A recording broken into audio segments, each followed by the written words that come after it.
Hello, everybody. This is Yoko's Anime Reactions, and this is going to be my review for Brothers Conflict episodes 7, 8, and 9.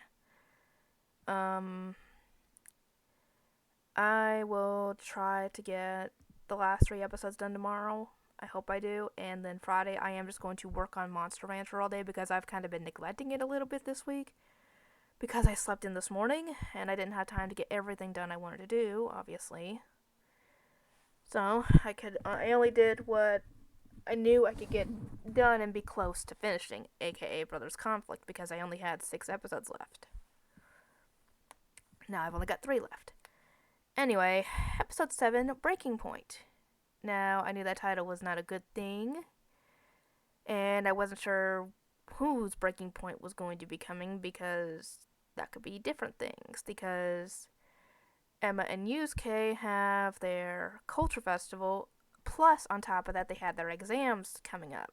So I figured maybe they would burn themselves out on studying or something, or getting ready for the culture festival or something. Or it could have been Azusa trying to get, ready for his, his role in that anime. Turns out it was Azusa, but it wasn't what I thought it was. Turns out he's sick, and I figured, maybe he was just pushing himself too hard, not getting enough sleep, not getting enough, food in him, stuff like that. I figured he was just pushing himself too hard. Oh no. Oh no, no, no, no, no, no. If only it was that. Because then they wouldn't have had to worry as much. Anyway, the Culture Festival pops up, and actually before that, she was working so hard on it, she ended up falling asleep on the couch, and when that happens, someone nabs Julie, and I'm like, what the fuck happened there? And then when she wakes up, Yusuke's there looking at her, and Futo claims he was watching her sleep the entire time. And it turns out that Futo was the one who grabbed Julie and put him in the bag. As to why, I don't know, maybe set him up. I don't know.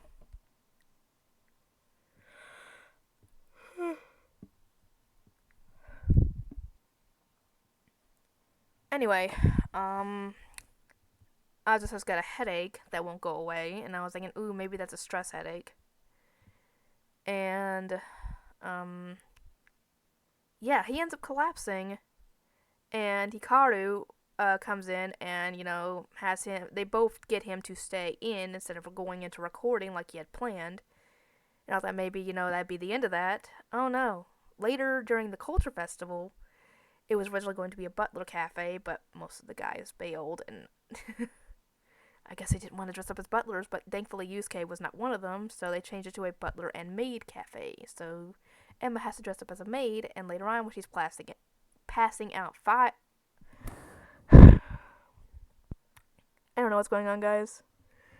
Later, when she's passing out flyers, she runs into Futo dressed as a vampire, I guess for his culture festival thing for the first years. I don't know what the fuck he was dressed as for, or why he had to be dressed up as a vampire. Because apparently he was supposed to be doing some kind of PR thing where they take photos of him in his daily life, and I was like, how is that his daily life?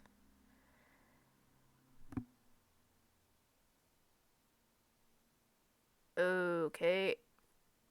Never mind. It's just that I think I know why. I think this thing's tilted a little bit. I'm going to fix that later, but... Anyway, during the Culture Festival, she runs into him, and he gets her to go with him because, she shouldn't have listened. But he has the vampire fangs on, and he ends up biting her, and thankfully she pushes him away and leaves, but somehow nobody notices the bite mark on her neck until she gets home. And Tsubaki sees it and gets mad that somebody did that, and Azusa steps in and tries to get him to stop because, she looks upset, and she doesn't need that on top of that, or whatever's going on. And he ends up collapsing again, to the point where he needs to go to the hospital. Obviously, Tsubaki is worried about Azusa because, that's his brother. And everybody else is worried as well, because they don't know what's going on. And it turns out that he has meningitis. How did he get that? Because it's supposed to be swelling of the brain stem, and if you don't catch it in time, it could kill you or cause brain damage. And I think it's like a bacterial infection from what I know, so where did he get it? They don't really explain it. But thankfully they caught it, so he is getting treatment, so he'll live. And you can obviously tell that Tsubaki is worried sick about him.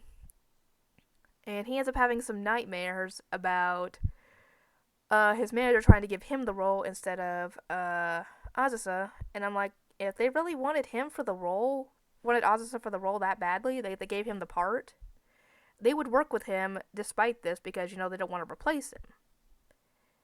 And then later on, he wakes from that nightmare to another nightmare where Masaomi is in there and he tells him that Azusa passed away. And I'm like, there ain't no way. There's no way they'd kill him off that. No. No, not without a scene showing it. And turns out that was a nightmare within a nightmare. And then we see in the next one that Emma is there and she tells him, I'm sorry, but I can't go out with you. And that's... he has a bigger...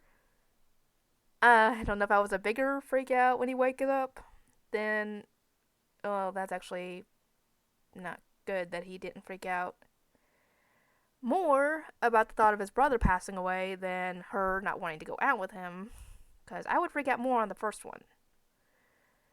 But he wakes up and Natsume's there and he checks and Natsume feels that. So yes, he is actually awake this time. So yeah, apparently Natsume came by, to check on things because he knew that Tsubaki would be worried about Azusa. And if I'm saying it wrong, it just sounds weird. Saying it like, the name doesn't sound like a name, I guess. It just sounds weird. Azusa. Because I had to kind of check myself so I don't say Asusa or something like that. That's why I say it kind of slow so I don't say it wrong.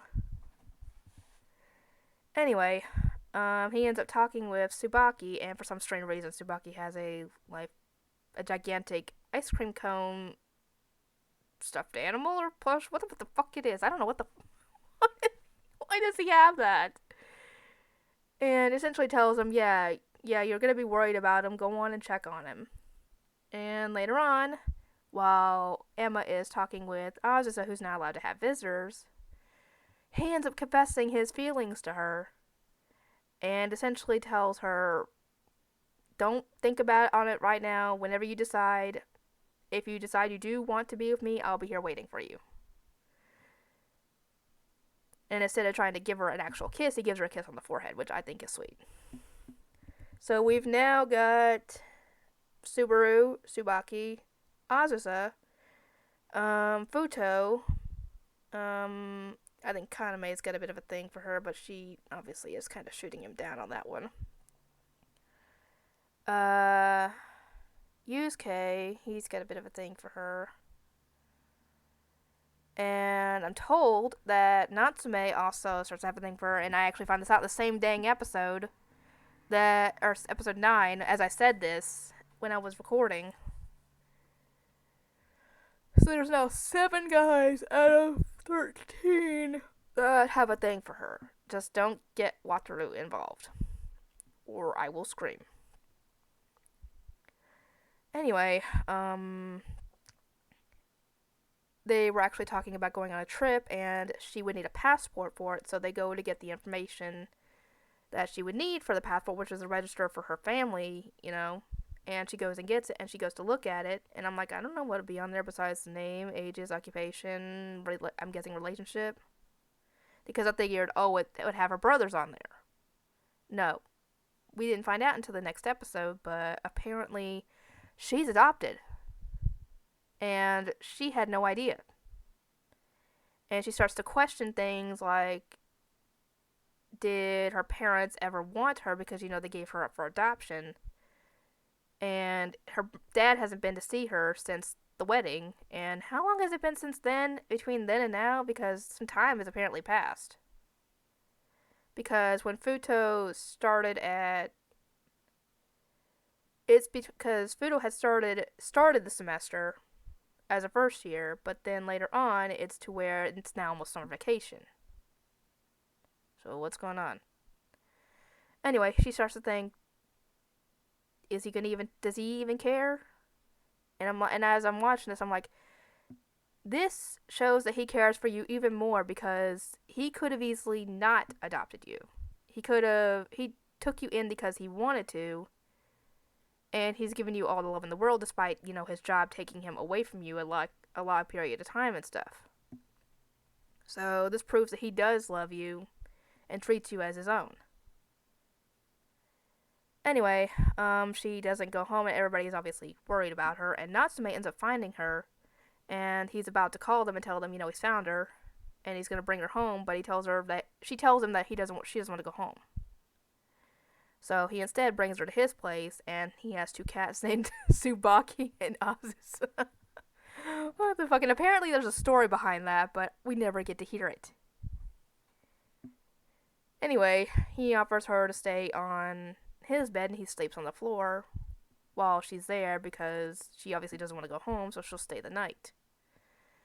And in this episode, he actually does admit that he does love her, and also ends up kissing her. So how many kisses has she had at this point?